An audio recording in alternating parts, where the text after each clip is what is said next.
بسم الله الرحمن الرحيم. الفاتحة على أرواح أبنائنا الشهداء البواسل الأبرار الذين سقطوا وقضوا نحبهم في معارك إسرائيل، مقدمين الحياة الغالية من أجل تحقيق الرسالة السامية في الذب عن الأرض والديار والدفاع عن الأمن والأمان والوطن. الفاتحة على الذين يسكنون القلوب رغم الغياب، حاملين في قصصهم لواعج الألم والأمل، ليظلوا عمود الأساس الذي لولاه ما صمدت دولة ولا ثبتت حياة. الفاتحة.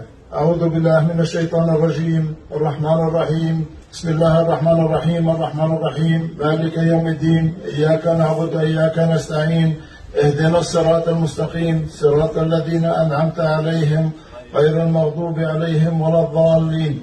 لأبطالنا الشهداء وافر العطف والمغفرة والإحسان، ولكم من بعدهم طيب الصبر والسلوان. زخر حلليم ببني عداه دروزي بكلال حلليم على أخوة إسرائيل متصور بحروت بلبين ولعاد، لتبقى ذكر شهدائنا الأبرار خالدة في الذاكرة والقلوب إلى الأبد. إنا لله وإنا إليه راجعون. الله يرحمه.